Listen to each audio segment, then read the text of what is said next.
Hi, and welcome to another video in this series about probability theory, the logic of science by Jaynes. This video is going to cover the second half of chapter 4 called elementary hypothesis testing.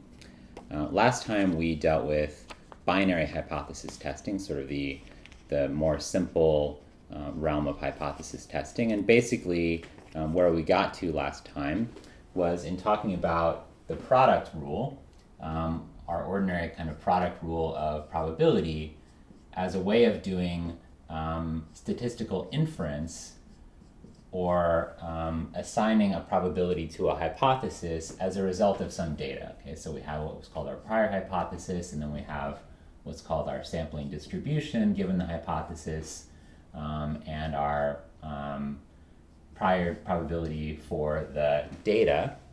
Okay, so X here is our background assumptions, the frame of the problem we're dealing with. H is our working hypothesis that we're interested in testing. D is the observed data that we have on which to test it. And really what we focused on last time was talking about this term here. Okay, so we identified that this term is usually going to be the hardest part of any problem, and what it really requires is some understanding of how data could come about in some other ways other than the working hypothesis that we're interested in testing. Okay, so our basic strategy for sort of attacking that was to break it down into a couple of different cases.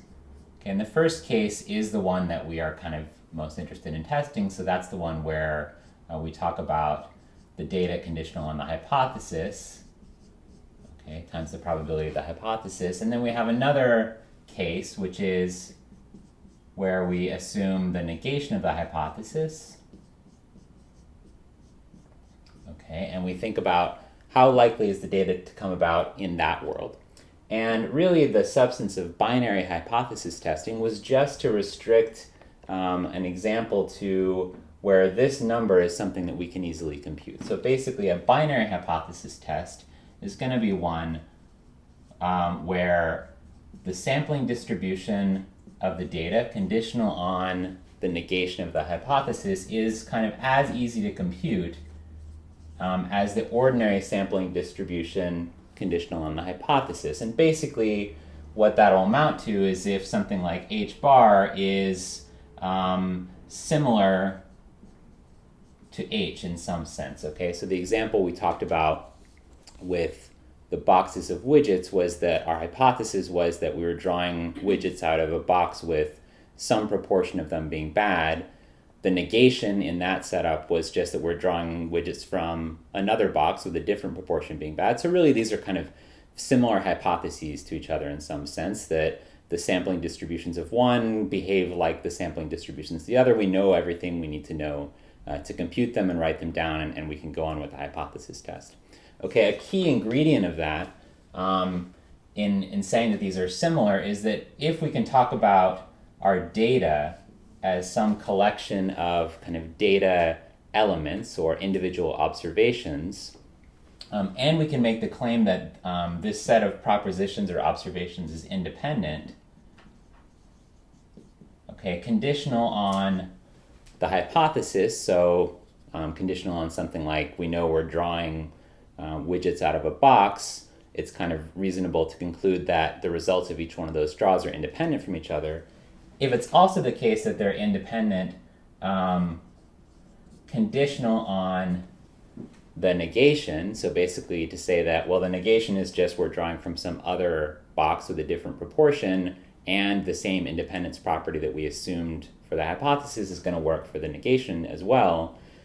If both those things are true, then these inferential rules for computing posterior probabilities kind of take a really nice form. And where we got to with that was to write things out, not in terms of the probabilities, but in terms of the evidences, which are just this transformation of probabilities into a log scale, okay, what Jaynes calls the evidence. And what we saw is that the evidence for the hypothesis given the set of data is just something like the evidence based on the prior probability distribution, or the prior probability of the hypothesis, plus some number, okay, that is a sum of probability ratios over our data. Okay, so we're going to have probability of sort of di conditional on h, the ratio of that to the probability conditional on h bar, and we take the sum over all of our data set.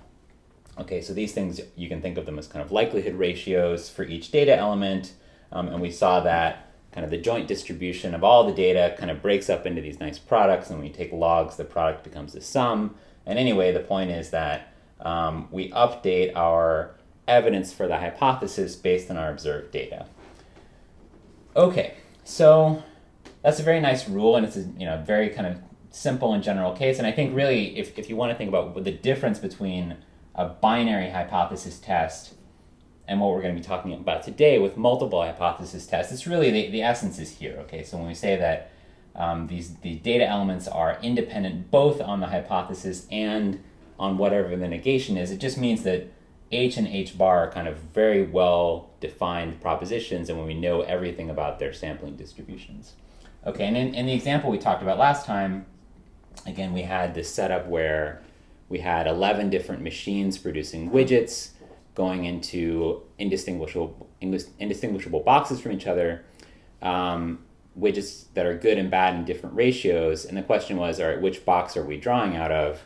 And we had something like, let's call it H1 was the hypothesis that we chose the bad box, okay, with a proportion, let's call it F bad, of about a third, and H2, our alternate hypothesis, was that we chose one of the good boxes where the proportions were a sixth. Okay, and in the end, after applying just the priors and the sampling distributions and this inferential rule, we got to the point where we'd say the evidence for this hypothesis H1, given our data, okay, our data is some sample of good and bad widgets, the evidence for that was something like -10 plus 3 times the number bad minus the number good. Okay, so NB is the number that we got that were bad, NG is the number that we got that were good. Okay, and that's, again, just a very kind of nice result, and it shows us the way that our evidence for this hypothesis H1 that we're working from the bad box, it just kind of increases or decreases according to how many widgets we see that are bad or good. Okay, so the question then that really kind of starts to make that seem slightly less simple than we might want it to is to suppose that we did this experiment, we were drawing these widgets out of these boxes, and we tested them and observed them to be good or bad, and suppose that we got a number bad that was 50, and we didn't see any good widgets. Okay, so we test the first 50 widgets we pull out, they're all bad, and none of them are good. Okay, well, what does that mean in terms of our hypothesis? Well, it means that our evidence for this hypothesis, based on this observed data, is, what is it? -10 plus 3 times 50, so it's about 140 decibels.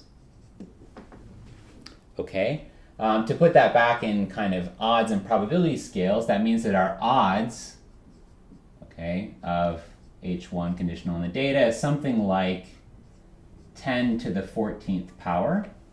Remember, the rule for evidence was that each increase of 10 means a multiplication of 10 in the odds, so a factor of 10 in the odds. And in other words, our probability for H1, given the data, that's always just odds divided by odds plus 1. Okay, I didn't say that last time, but it should be pretty clear from the formula.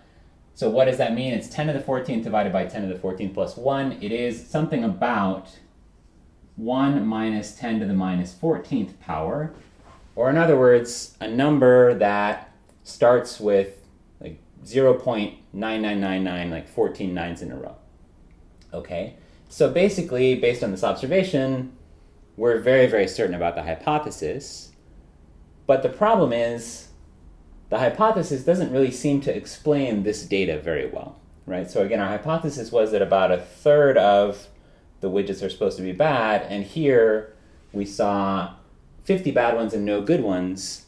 Something seems to have gone wrong intuitively that we should be so certain that this hypothesis is true, despite the fact that it doesn't really seem to have the right failure rate or the right proportion that we'd expect for the number of bad widgets.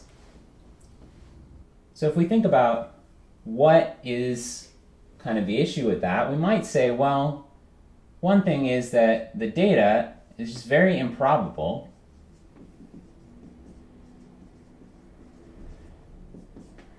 Conditional on h, and we could compute it. So again, we're saying 50 bad widgets in a row. We know what that probability is. Conditional on h1. It's just 1/3 to the 50th power. Okay, which is a number about 10 to the minus 24th. Okay, if you write it out. Okay, very, very low probability, but it just happens that it is much more improbable on our alternate hypothesis h2. So if we look at, let's say, probability data conditional on h2, it's going to be just a 1/6 to that same power, right? Because that's our kind of sampling ratio for h2. And that works out to be a number about 10 to the minus 39. Okay, so even though it's extremely improbable under h1, it is still much more probable under h1 than it would be under h2, and to about 15 orders of magnitude. It's more probable under h1. Okay, so this is really what our hypothesis test in the binary case is just dealing with. It's saying, all right, between these two alternatives, h1 is the more probable, and therefore we're more confident in it. Okay, now one thing to point out here is that actually this number being so small, this data conditional on the hypothesis being so improbable, is not necessarily a big problem for us. Okay, so if we consider, I don't know, let's just say, we imagined that it would be more likely to get about 1/3 of the widgets being bad, and we're pulling out 50 of them. So let's just think about, instead of getting all bad, what about a sequence of, 16 bad and 34 good? Okay, so that's the kind of thing that we'd sort of expect to see if this hypothesis is true. Roughly 1/3 of them are bad and 34 of them are good. Well, what is that? That probability is the number of, or the ratio of bads to the number of bads, okay, times the ratio of goods to the number of goods that we pull out. This is just kind of what we get from the sampling with replacement, and we're sort of making the approximation that the box is very large, so we're basically sampling with replacement. And order of magnitude, what does that come out to be? Well, that's about 10 to the minus 14th power. Okay, so even our really most probable sequences, or the kinds of sequences we sort of expect to get, are themselves extremely improbable to the tune of about 100 trillion to 1 odds against, right? So any realization we want of goods and bad widgets is going to be extremely improbable conditional on this h1, and that's not necessarily evidence against it.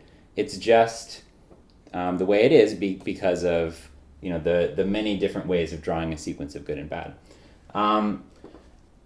There's a story about Richard Feynman that he was on his way to give a lecture, and he showed up and he started the lecture by saying, "You'll never believe what happened to me. I was on my way here, and in the parking lot, I saw a car with the license plate ARW 357. What are the odds, right? Of all the possible license plates, of which there are maybe 26 cubed times 10 cubed, what are the odds that I would see that one, right? How improbable, how miraculous, right? And the joke is obviously that any particular license plate is going to have that low probability, and it's not necessarily evidence of anything, it's just the way the probability is. Okay, we're going to come back to this point when we criticize the orthodox statistical methods.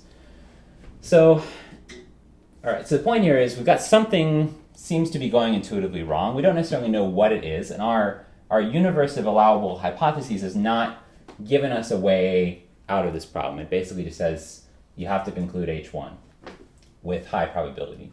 Okay, however, really what I think we can think that's going on here is that in making this observation that we have 50 bad and no good widgets, we seem to have sort of detected a pattern that's not really explainable with this hypothesis H1. And in particular, you could say that we really expect that there might be another hypothesis. Okay, another hypothesis may be some H3 that better explains the data. Okay, and that's what we're going to be talking about with multiple hypothesis testing, is allowing for other possibilities. Okay.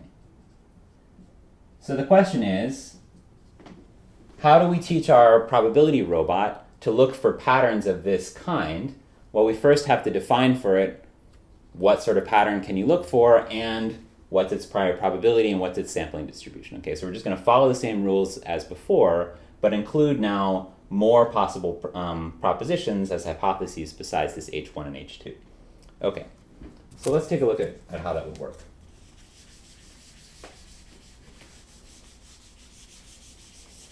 Okay.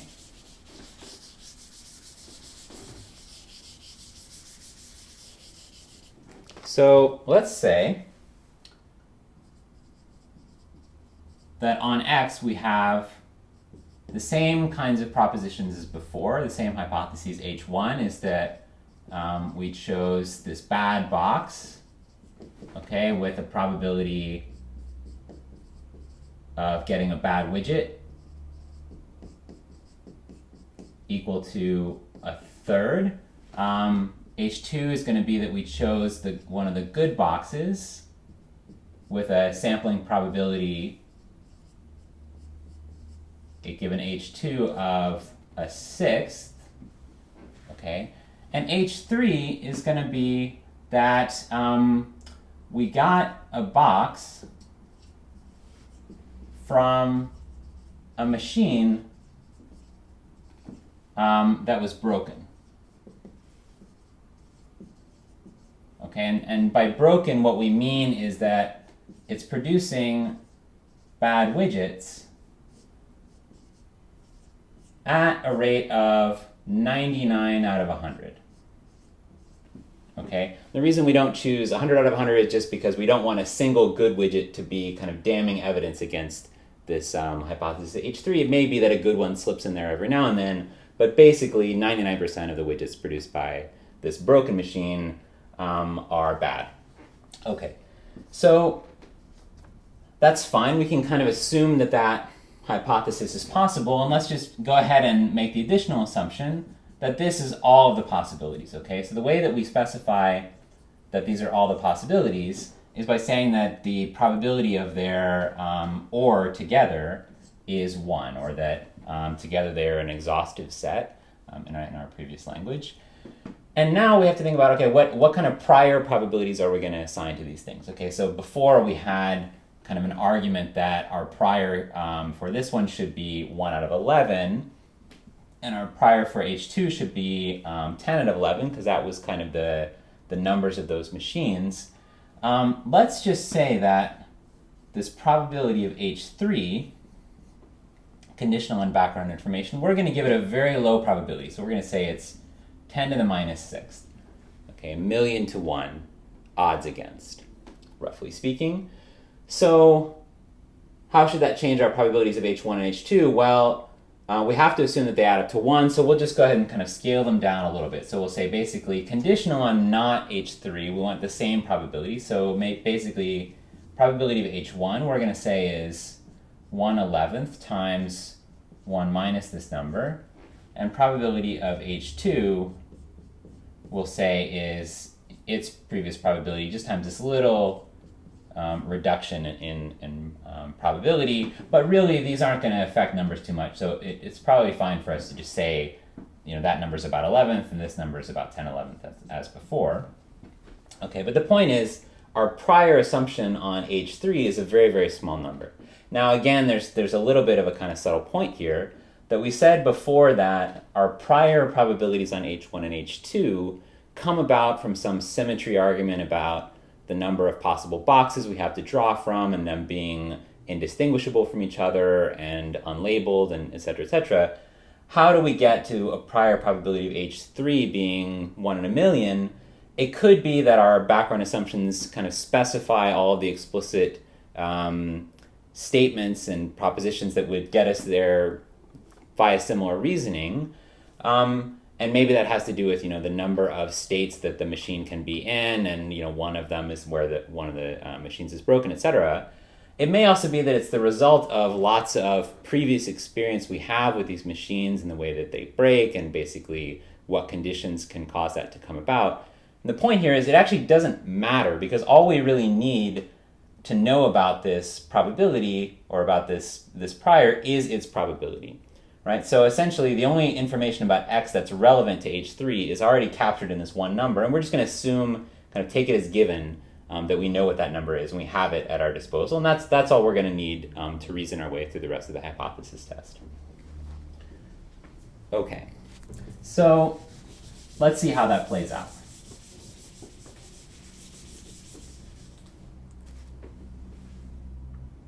If we make the assumption that our data, again, our data observation is that we started pulling widgets out of the box and testing them, and that we got m bad widgets, okay?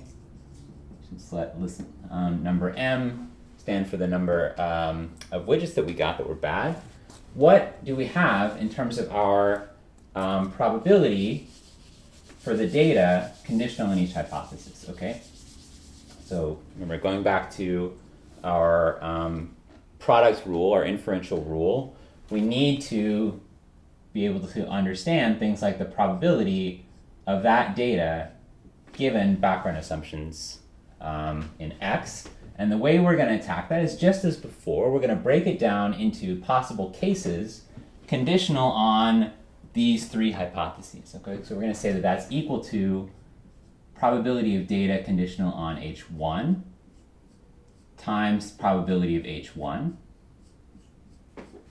okay, plus probability of the data conditional on H2 times the prior probability of H2, okay, plus probability of the data conditional on H3 times the prior probability of H3.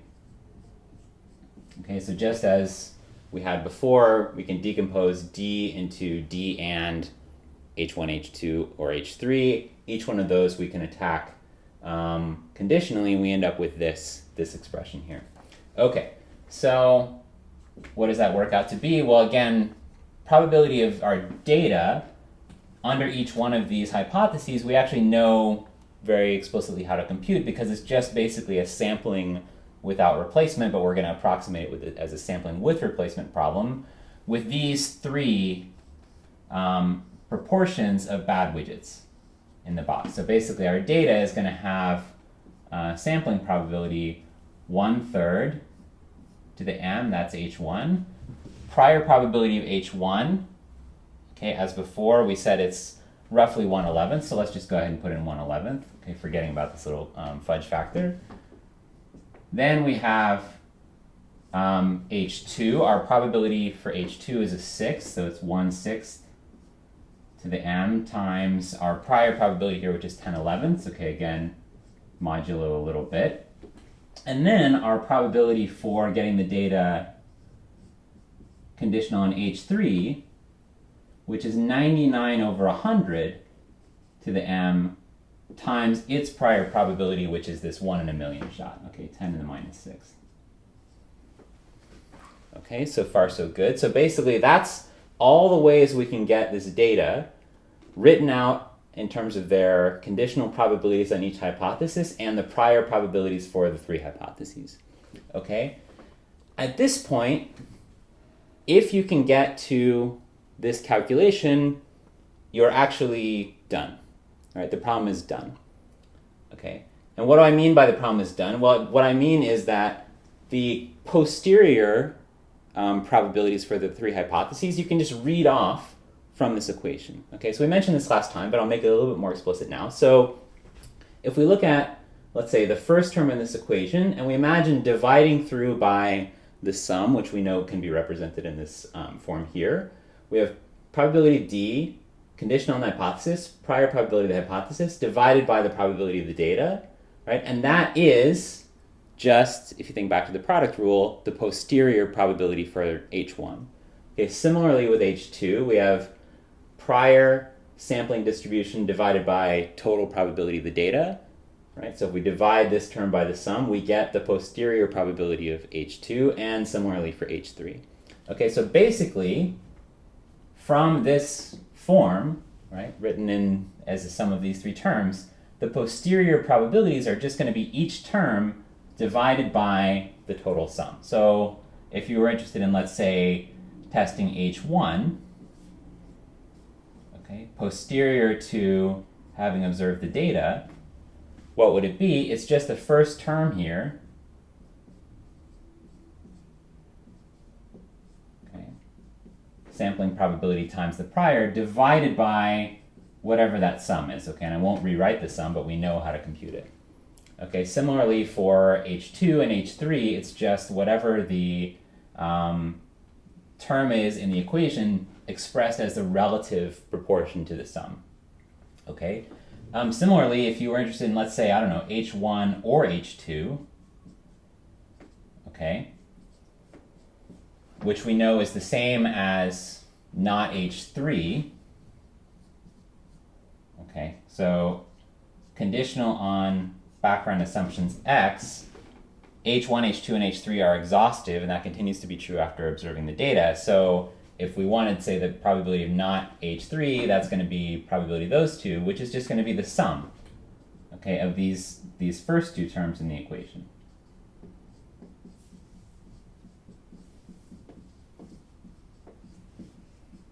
Okay, divided by, again, the total sum probability of the data. Okay, so again, you could work that out, you could write that expression out, expand it out, compute it, whatever. But the point is, if you can just do this single calculation of probability of the data based on background assumptions H by breaking it down conditional on each hypothesis, you have already completed everything you need to do the posterior probabilities and basically to do the hypothesis test. Okay, where Jaynes then goes with this, which is quite interesting, is to say, okay, this is our, say, probability of H3 is given by this term, probability of not H3 is going to be given by some sum like this.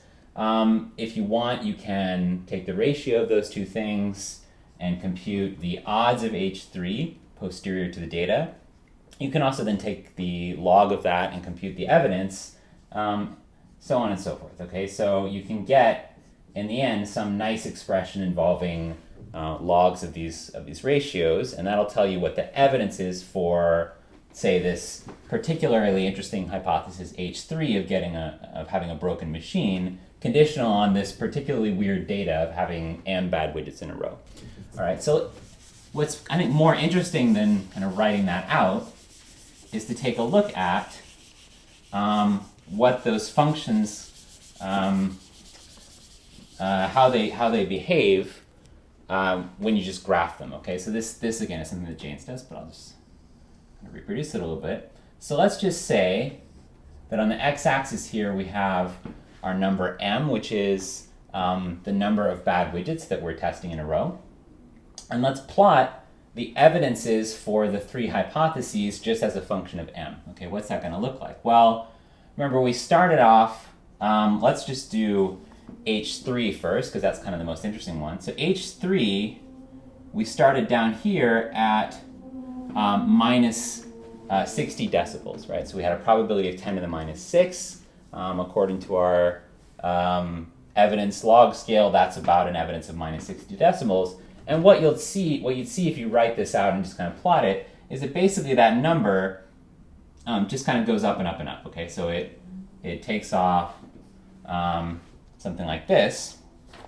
Okay, H2, okay, which I didn't write here. So H2 is the one that we assume that we were getting a good box, right? We're sampling from a good box where the ratio of bad widgets is only a sixth.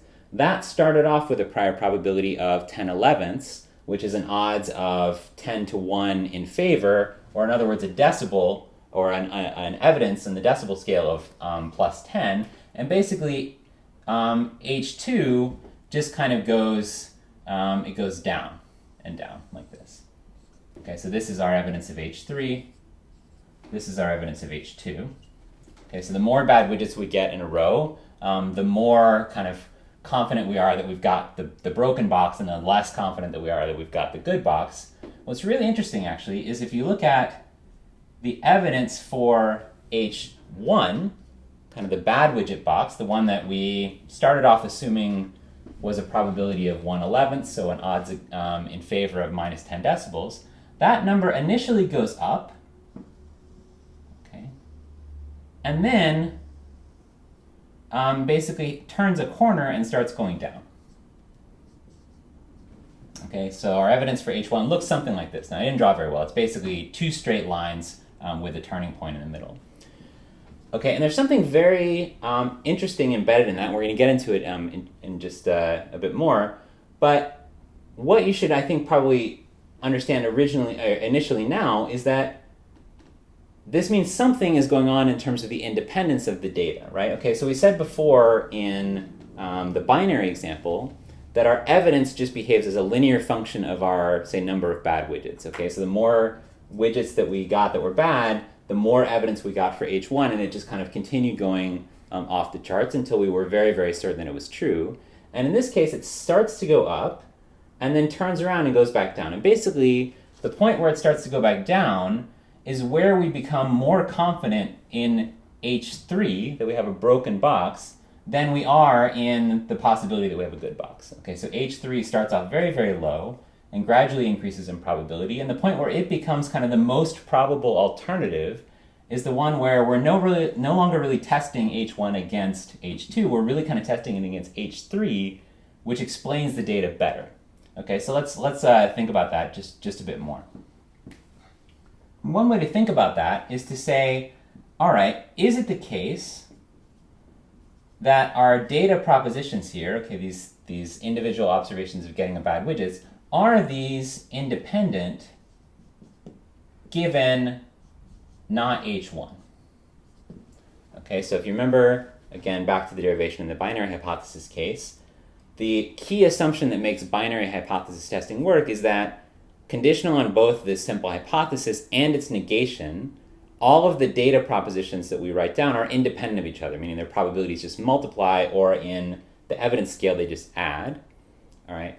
As a result of that assumption, we kind of expect to get straight lines on this evidence graph, and we don't see straight lines here. So something must be going on in the independence. All right. And can we see more explicitly why it is the case that the data propositions are not independent, conditional on not H1. Now, so we know that they are conditional, they are independent conditional on H1, because H1 is just as it was before. So everything conditional on H1 is going to hold true. The question is, what about conditional on not H1? And one way to kind of understand that is to consider what is the probability, let's say, of D2 conditional on D1, right, and not this first hypothesis that we have the bad widget box, right, and background information, of course. Is this thing equal to the probability of that data proposition not conditional on D1? Okay, so again, just conditional on H1, but not conditional on having gotten a bad widget to start off with. And if you think back to last time, this is how we defined, or at least this is one of the key consequences that we saw of these data propositions being independent, is that their probabilities don't change when you condition one on the other. Okay, so this is going to be the question. Is it the case that probability of D2 is unchanged, assuming you observe D1? Okay, and just to make that a bit more kind of clear, let's consider just an alternate set of priors where it's not the case that H2 is much, much more likely than H3, but let's just say, let's let our prior probabilities all be equal to each other. Okay, so the problem's a little bit more symmetric, and it's just going to kind of make the numbers come out a little bit nicer. So if these are all equal, okay, we know that they're mutually exhaustive, and so they have to add up to 1, or they're mutually exclusive and they're exhaustive, so they add up to 1, they all have to be a third. Okay, and now let's just let the x prime stand for the proposition not h1 and our background information. Okay, so we're just going to assume, all right, we'll throw out h1, it's no longer a valid hypothesis. Let's just think about what's happening with h2 and h3. Well, conditional on not h1, all right, we know that h2 or h3 has to be true. Let's just think about, well, what would the probabilities be? So probability of, let's say, h2 conditional on, say, this x prime. What is its new prior? Okay, probably not going to be too surprising, but let's just write it out. So that's the probability of h2 conditional on either h2 or h3 and x. Okay, h1 bar is the same as h2 and h3 under background assumptions x. If we write that in terms of the product rule, it's going to be probability of h2 and that joint proposition h2 or h3, conditional on x, divided by the joint proposition.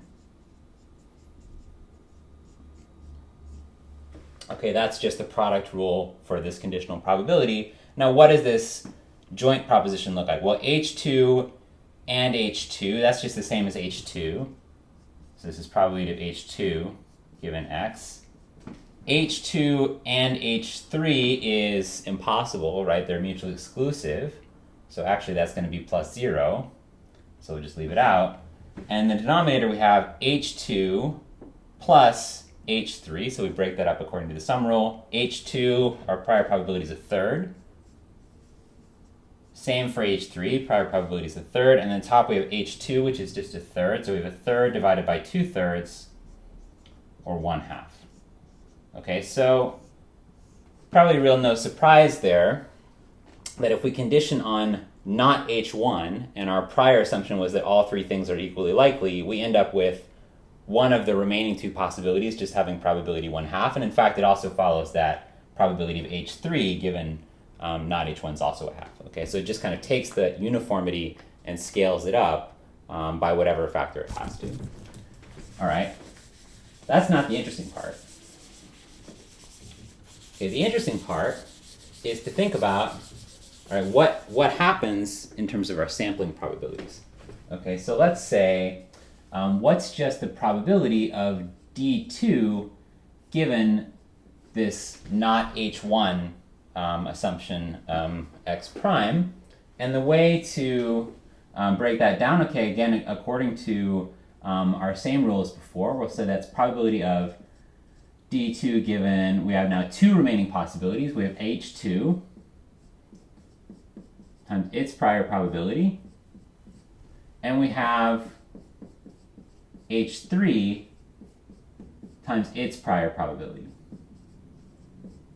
Okay, and these are x primes here. Sorry, I can't make that more readable. Okay, so again, this is just breaking down this probability of the data into the two possible cases conditional on our two available propositions, two available hypotheses. Okay, and D2, remember, is just a bad widget on the second draw. And we talked about in the sampling without replacement argument that actually these probabilities of getting a bad widget on any draw, conditional on a ratio of, say, balls in the urn or whatever it is, widgets in the box, those things don't depend on which draw you're talking about. Okay, so this is going to be the same as our individual sampling distribution for D1 or any DI, but the point is D2 we know was a sixth. Okay, probability of, on H2 is a sixth. And now we have times our prior probability of H2 in this not H1 world, okay, which we worked out to be a half. Okay, that was, again, assuming that they were equally likely to start with. D2 is our broken widget box, so we have 99/100ths times, again, this 1/2 prior probability. Okay, and now, again, as I said before, we're done with the hypothesis test because we have all the information we need to compute the posterior probabilities of these two statements. So basically, we can say right away that our posterior probability for H2 given, let's say, D2 or D1. Okay, so let me just write that here. So this is also the same as the probability of D1 given x bar. Okay, same arguments go through, just using the fact that our sampling distribution is the same. Posterior probability of H2 given a D1 is going to be this first term divided by the sum. And now, just to kind of make things a little bit more clear, let's just say, all right, the sum here is a 12th plus a number that's very, very close to a half, okay, within 0.01 of a half. So let's call that 6/12 plus 1/12, so that's going to be roughly 7/12 is our sum total data probability. So our posterior probability of the hypothesis is 1/12 divided by 7/12 is about a seventh. Okay, similarly for H3, posterior probability of it in this not H1 world is going to be whatever the term is here. So that's going to be about, let's just call it a half, okay, divided by this sum total probability, which is 7/12. All right, and that's going to be 6/7. So that's 6/12 divided by 7/12 is about is 6/7. Okay, roughly speaking.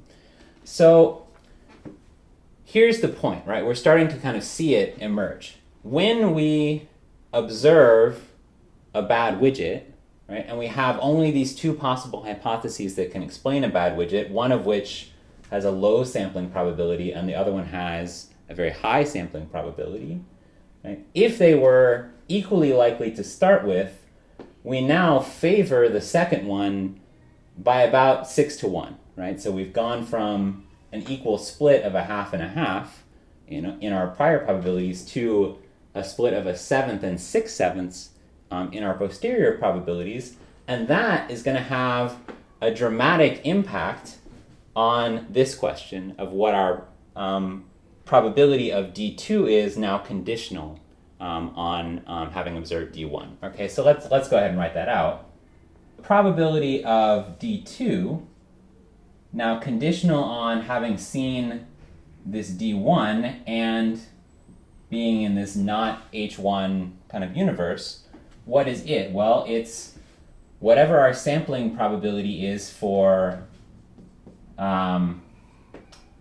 H1. So let's just write it this way: for H2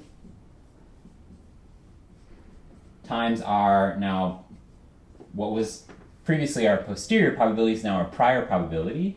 Okay, given D1 and x prime plus probabilities for D2 given H3 and D1,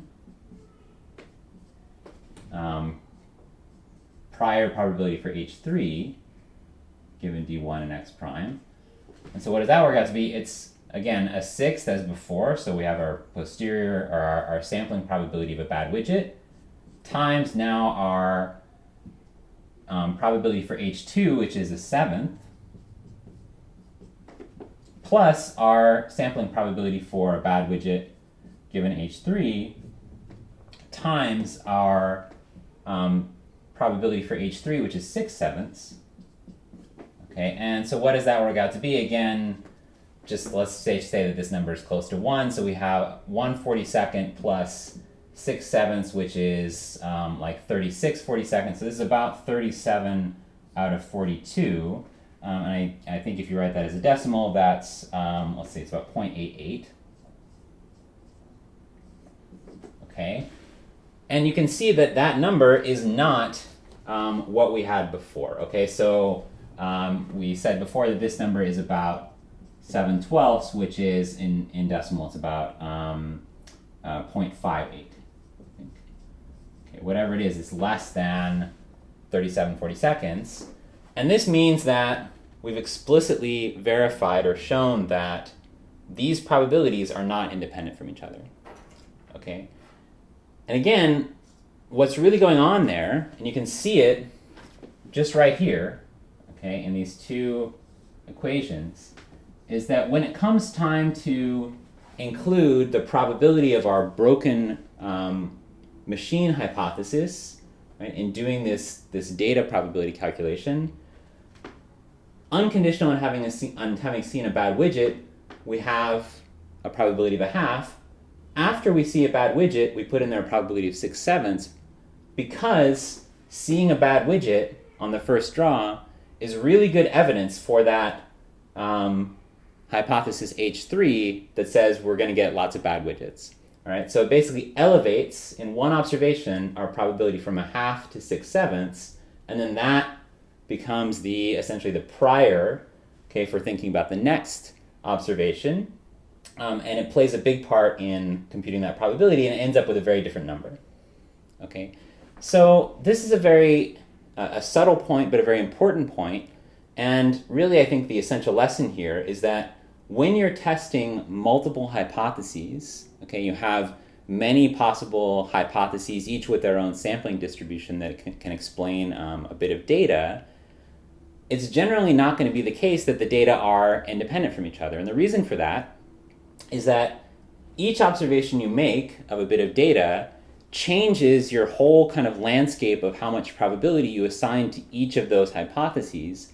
And they each have their own sampling distributions, and so that affects your forward-looking probability of getting the next bit of data, right? So it's really interesting how the information kind of goes through these cycles where you observe some data, it changes then your assignments to the probabilities of all the different things that could be causing the next bit of data, and you see that basically your projected probability of getting the next bit of data is affected in a big way by the observation you make on the first one. Okay. If you've gotten to this point where you understand kind of the logic of multiple hypothesis testing and the fact that improbable data is not necessarily bad for a hypothesis, it's just a question of how much better is it explained by some other hypothesis. If you get through to here, you now understand hypothesis testing basically at a higher level than almost anyone who does hypothesis testing for a living. Okay, so again, we're going to come back to this when we go through kind of the orthodox statistical methods. But in usual statistical inference, they're just going to say things like, our hypothesis H0, let's say our quote null hypothesis, is that some parameter is 0. And they never really specify what the alternative hypothesis is, okay? So the alternative hypothesis, I don't know, is that it's not 0, let's say. They don't write down priors because they don't believe in the existence of prior probabilities. And in refusing to kind of specify the cogent alternatives to the hypothesis and what their sampling distributions are, they've made it so that you can't really do any hypothesis testing in a real way. So basically they'll say, okay, under H0, conditional on H0, data is very improbable, therefore we reject H0. Okay, but as we've seen, it's not necessarily the case that improbable data means we should reject a hypothesis. It's just a question of what other hypothesis is out there that might explain the data with higher probability, what the relative priors we associated to those hypotheses are, and how those things kind of get updated as we observe data to where we might conclude, yes, this hypothesis is the one that we have confidence in, these other ones we don't. Okay, so again, we're going to come back to that, but I think just have that in your mind that this simple kind of argument is already more complex than almost all the statisticians in the world will recognize. Okay. So the last thing that then I wanted to get to is to take basically this one picture of testing multiple hypotheses for what might be going on inside this box of widgets that we're testing, and just imagine extending it to a wider and wider universe of possibilities. Okay, so what we've seen so far is basically, three possible cases of what might be going on inside the box. So let's just say, all right, well, let's extend that to some larger number where we assume we have very limited background information on the state of things that might be going in the box. And so let's express that in terms of, instead of just one or two hypotheses, now let's say m hypotheses, okay, where m is some large number, okay? And the hypotheses are all going to be in terms of the proportion of bad widgets in the box. Okay, so for H1, let's just say that the proportion of bad widgets is 1 over m. And for H2, let's say it's 2 over m. Okay, so on and down the line, so that our final hypothesis Hm is that they are all bad widgets. So the proportion of bad widgets is m over m. Okay. Let's give these guys a name just kind of for ease of reference. So let's call this one F1, F2, etc. Okay, up to Fm. And let's just say that we're very skeptical about the inner workings of this box, but we have no preference over one proportion or the other. And let's just assume that our prior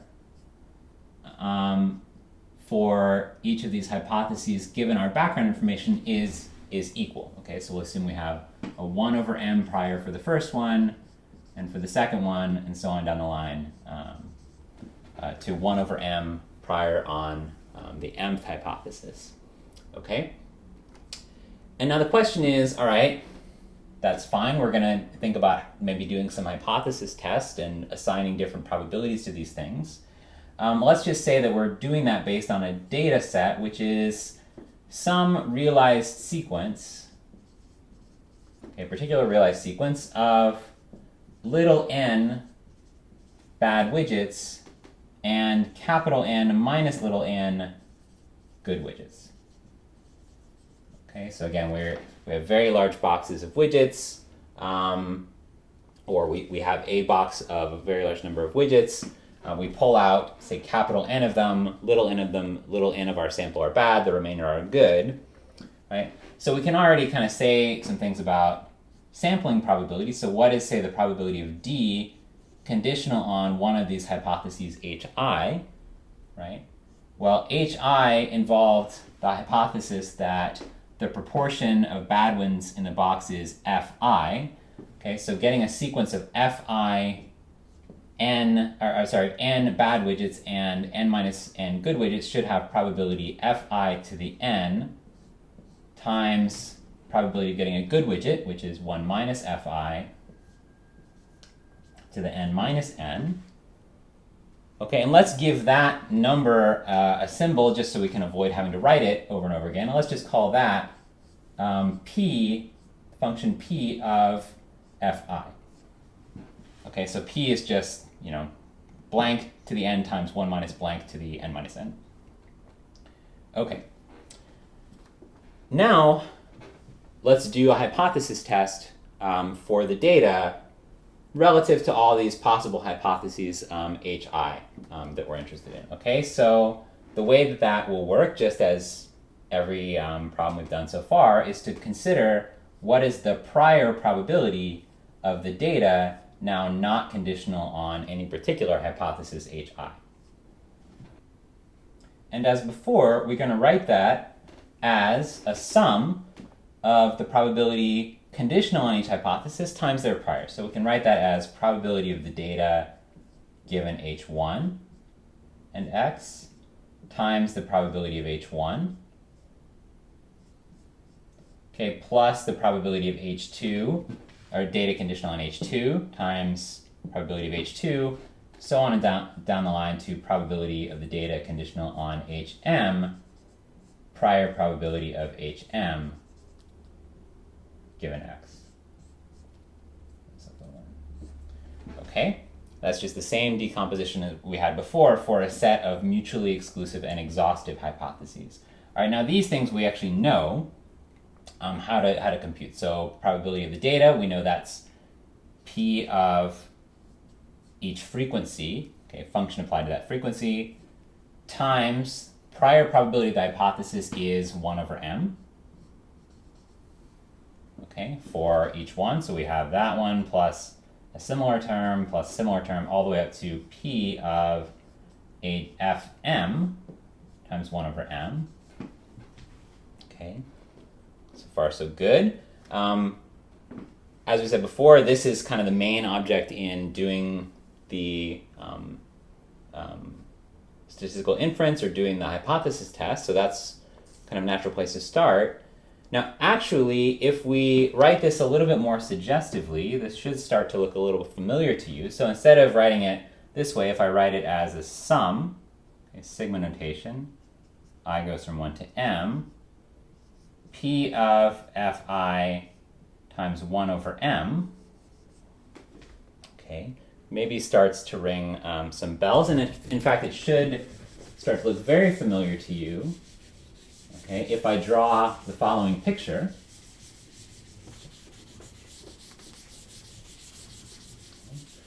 which is something like this. So let's say we have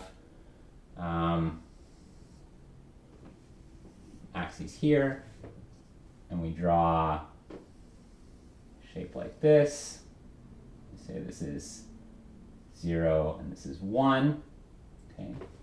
And we imagine that we take this interval from 0 to 1 and we slice it up into some large number of slices. Okay, and say there are m slices. And so each one of these, let's just assume, has a width of 1 over m. Okay, and let's say that this is the function p of x. So we're graphing p as a function of x, slicing up the interval into sub-intervals of length m, and let's just go ahead and draw some rectangles in. Okay, can't draw rectangles very well, but get the picture. Okay, where I'm taking the right-hand endpoint of each rectangle, and now this final rectangle, there isn't one. Okay, and then I'll fill in some boxes here. Okay, and this should start to look very familiar to you. Okay, so those of you who've taken calculus before will no doubt recognize this as a Riemann sum approximation of the integral, and if you kind of stare at this formula here, it should start to kind of seem suggestive that this sum is the same as this Riemann sum approximation of the integral. Okay, so again, each one of these bars here, these slices here, will be at some point fi, right? We're taking an interval of width 1 over m, and we're looking at the area of the rectangle. Let me write it on this side, actually. Area of the rectangle with a height equal to p of fi. Okay, so that should be that term here. We're adding them all up, and we're imagining that m is some very large number. Okay, doesn't really matter what we mean by large, but something very large. And I think that if you think about that for a minute or two, you should start to kind of convince yourself that this sum is about equal to, or should be, to good approximation, equal to the integral from 0 to 1 of the function p of x dx. Okay? So that's just saying, as we slice up the interval into larger and larger numbers of slices, computing the area of these rectangles and adding them all up, that number gets close to being the integral. In fact, this is usually how you define the integral. Okay, as the limit of this number. Okay, so far so good. So now let's think about testing each one of these hypotheses conditional on this data. So remember, as before, we have that the posterior probability of the hypothesis, given the data, is going to be whatever the kind of ith term in this formula is divided by the sum. Okay, so it's going to be something like p of fi times 1 over m divided by the sum, which we're saying is approximately equal to its integral. And let's just give that a name so we don't have to keep writing it over and over again. So let's say that integral is just some constant c. Okay, so p of fi times 1 over m divided by c.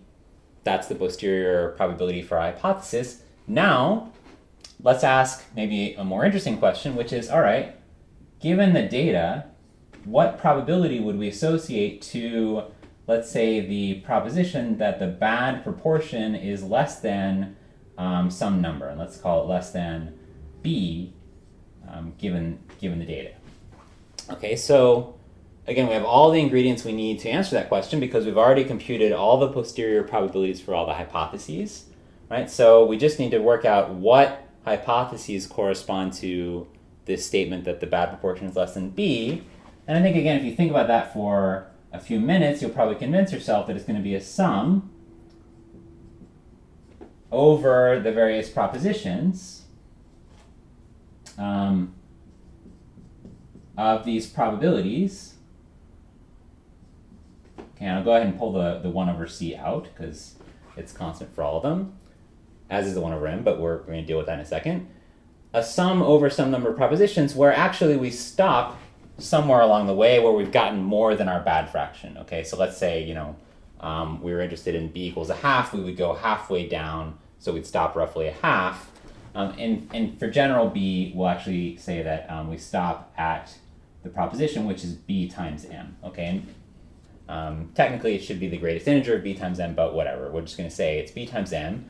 And basically what that means is that we're going somewhere out here to a ratio b, and we know that there are m of these propositions that make up that portion up to b. Okay. Now again, this should kind of start to look suggestive to you if you think in terms of the picture of the Riemann sum and the calculus approximation. In fact, I think you'll convince yourself that this is for large m, it's a very close approximation, something like 1 over c times the integral, now not from 0 all the way to 1, but only from 0 to b of the function p of x dx. Okay.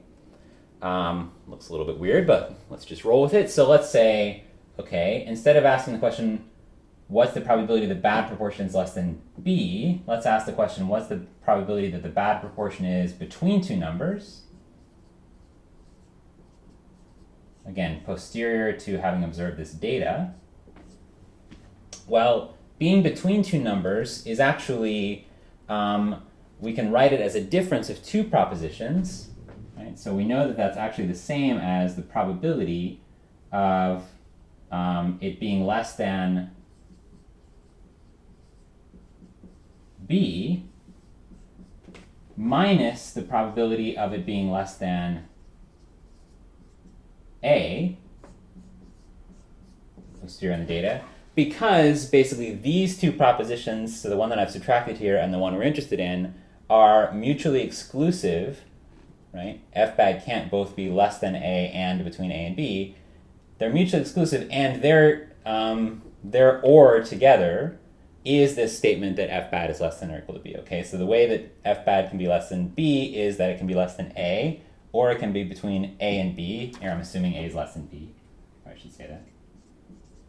Okay, so breaking it down according to those two means that this probability is now going to be the difference, which if we kind of believe this integral approximation should get us somewhere kind of recognizable. Okay, let's just write that here. So what this means is that probability a less than or equal to f bad less than or equal to b is the difference of these two integrals, which actually in integral notation we can write as the integral from a to b, p of x dx. Okay. And if we go just a little bit further and think about, well, all these different kinds of intervals, a and b, what if we actually ask the question, all right, how likely is it that f bad is on some very tiny interval, okay, which we'll write as f to f plus some infinitesimal number df. Okay, don't worry too much about the meaning of this, but we'll just say, how likely is it that it's on a very small interval? And we know from this formula, it's 1 over c times the integral from f to f plus df, which will approximate by saying that it's about equal to just the value of the function on that interval. Okay, so again, we're assuming that p is kind of a nicely behaved function. In this case, this continuous function doesn't vary too much on this interval. The interval is very small. Okay, so the integral of that, we're just going to say is about equal to p evaluated at one of the endpoints times the width of the interval df. Okay, and so the whole point of this is that this function here, p of f divided by c, we want to give this a name. Okay, so let's just call that g as a function of f. And we're going to say that this is the posterior probability density function. Okay, we'll define all these terms a bit later, but for now, just kind of think of that as the definition. Posterior probability density function of this parameter f, which is our proportion of bad widgets. Okay, so what have we actually gotten to? Okay, let me erase this here. Okay, well, first of all, we've got this number c, which I just erased, that is a constant here, and c was kind of the integral of that thing of p of x from 0 to 1, which we could write out as, again, it's x to the n, 1 minus x to the n minus n. That was our definition of p. Okay, this integral is just a constant, all right? It doesn't really matter too much what it is, but it happens that you can write this out. Hey, using the fact that these are polynomial expressions, you can integrate them. What does it come out to be? It is n minus n factorial over n plus 1 factorial. Okay, Jaynes mentions this is what's called the complete beta function as a function of little and capital N. Other people call this the Euler integral of the first kind. Okay, it doesn't really matter. The point is it's a problem with a solution. For our purposes, it's just a constant. And it's the constant that kind of normalizes this function p, right? Again, p,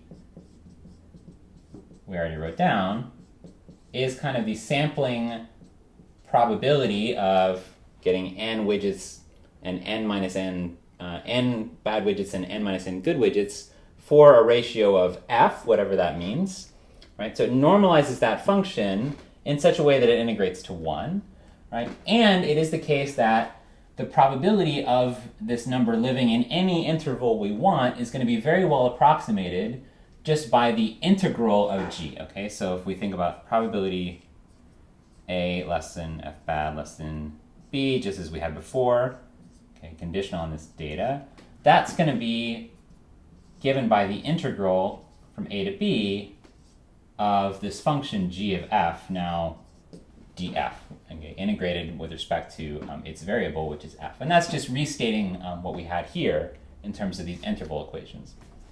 Okay, so basically this gives us a very handy way of computing probabilities posterior to observing some number of good and bad draws, good and bad widgets, given that we started with a prior assumption that all the proportions are kind of equally likely, and there are many, many possible different proportions, okay? So essentially from that kind of uniform ignorance prior and the observation of some data, the posterior probability of the real proportion living in some range is going to be given by this integral. Now, what's nice about that? Okay, what's really nice about that probably becomes more apparent if we just look at the graph of g. Okay, so let's do that now for some typical values, or maybe just in general. So let's just say, all right, we've assumed that we've observed some data, right? Little n bad ones, capital N minus little n good ones, and these are kind of largest numbers. What does this function kind of work out to be? So again, g is p, just this function here, divided by some normalizing constant. We don't need to worry about it too much. What it essentially looks like if you graph it is, hopefully is a very familiar shape to you, just basically a bell curve. Okay, and the peak of that bell curve is going to occur at the number which is the ratio of little n to capital N, and we call that f hat. Okay, and that is, if you like, it's the sampling proportion of bad to total widgets in the little sample of capital N. All right, so the point is, this is our posterior probability kind of assignment to this parameter f that we're now thinking of as basically being continuously varying, although we got there as a limit of a discrete set of propositions. And our posterior kind of understanding of it is that it lies between 0 and 1 with a density function that's described by a bell curve. Okay, and the kind of more important thing is that the width of this bell curve, okay, whatever that means, however you define it, is going to be determined by a number we'll call sigma, which will turn out to be the square root of a term like this, okay, f hat times 1 minus f hat divided by n. Okay, and again, if you're kind of jumping ahead and you know about normal distributions, this is going to be the standard deviation of the function described by this bell curve. Okay, it doesn't matter at this point, except to say that it's sensitive to capital N in that the larger n is, the smaller this number gets, dividing by something smaller and smaller, and therefore the sharper and sharper this peak gets, to the point where we're more and more certain that f, the proportion of bad widgets, lies in a close range around our observed fraction. Okay, so basically, this is what sampling theory is going to be about in kind of the usual statistical way.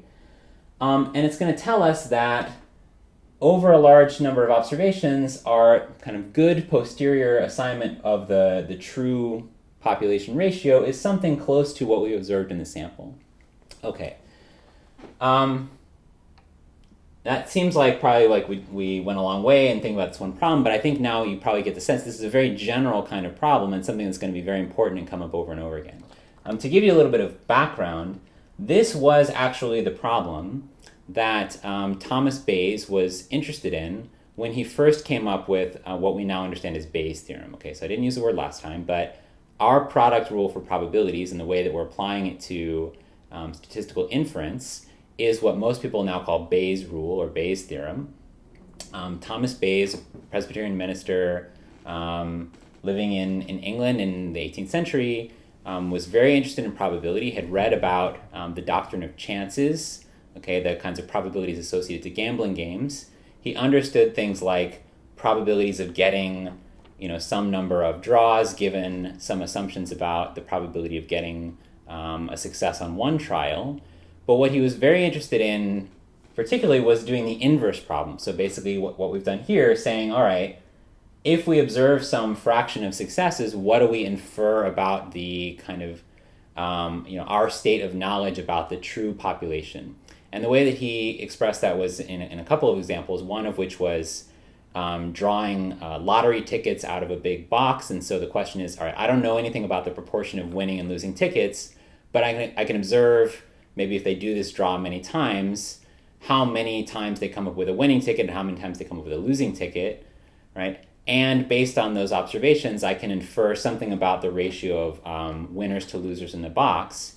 Okay, he also expressed this in terms of rolling a ball on a table. So imagine you roll a ball on a table, you sort of don't know where it lands between the two walls of the table, sort of cover it up. Then you start doing the same thing with other balls, and someone just tells you, okay, the first ball was on the left of that mark that you set. The second try was on the right of it, etc. So you kind of leave the first one fixed and you test it with respect to many additional samples. If you make some assumptions about the probabilities of where these things end up, you can then do some inference about where that first ball was. Right? You can come up with a kind of posterior probability assignment for it, based just on the number of successes and trials that you did in the data.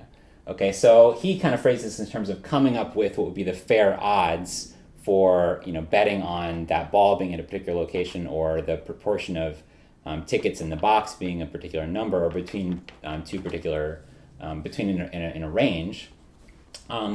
His colleague Richard Price published this manuscript or popularized it, and actually took it a bit further. So he saw it as kind of evidence that you could argue for the existence of a higher order, meaning God, based on the kind of chaotic results of these individual experiments. Okay, so he saw this as basically a way of doing induction in a rigorous way. Okay, so you have some observations in the real world, and you make conclusions about the order that is underlying the world, and therefore, maybe we can take that a step further and say, okay, we can conclude based on regularities in the world that there's some intelligent design and some higher power governing things. Okay, we're not going to go that far, but we are interested in the kind of logical underpinnings of it, particularly in the sense of posterior probability assignments based on an ignorance prior and some observed data. So that's as far as we really need to go with this now, but I think you can already kind of see that these calculus rules and these rules of thinking about maybe continuous parameters and an infinite collection of hypotheses are going to be very useful, at least in approximating the numbers that we get for some more well-behaved and finite sets of hypotheses. Okay. And then one other, I think, important point to make here about multiple hypothesis testing, and go back to the widgets in the box example for a minute, is that in the kind of simple binary setup, we made the assumption that there were only two possible cases. We were either drawing from a good box or we were drawing from a bad box, and that was part of our background assumption that those two were an exhaustive set. We then said, okay, really what we want is for the robot to be a little skeptical of that, in the sense that if it got some very improbable data, meaning a long string of bad widgets, it should maybe revive some mystery third hypothesis that had very low prior probability, but was much more explanatory of the data, and over time elevated its probability to being more and more certain. Okay, so another way to think about that, and this will come up again in the examples in the next chapter, is maybe instead of saying our background assumption is that there's either a good box or a bad box, and there are one of the bad ones and 10 of the good ones, would be to say our background assumption or our data is, our data proposition consists of the fact that someone told you that. Okay, so again, the question is going to be, just as before when we said, the big part of any probability problem is going to be working out what our background information is. It can also be a big problem to ask what is our data, and in particular, how the data then become part of the background assumptions for the hypothesis testing further down the line. Okay, so each data proposition we observe then becomes part of our prior information for the next observation, and so it's natural to kind of blend these two things together and to say, okay, maybe our data in this problem was not that we had one of these two boxes, but that some unreliable person told us that we had one of these two boxes, and we want to associate just some very small probability to the working hypothesis that they were wrong, okay, or they were wrong, or they were misleading us, or there was something else going on that they didn't tell us about. Okay, so again, we're going to come back to this in the next chapter, but basically the questions we're going to be asking in some of the hypothesis testing from now on is, all right, given that some experiment produced some very unlikely data, and the experiment had some assumed setup that should only be producing outcomes according to certain frequencies or probabilities, what do we make of the fact that our observed data is actually very improbable? Okay, seems to be suggestive of some very unlikely conclusion from those hypotheses. And basically what we're going to get to is say, okay, actually the data is not that we observe these things. The data is someone described this experiment to us, and they may either be lying to us or they may be wrong about some hidden force that's underlying the production of the data. And if we can associate some priors to those hypotheses or those kind of alternate explanations, they may end up being what we kind of conclude is the right explanatory hypothesis based on the observed data we get to. Okay, so that's going to be, again, a little preview of next time.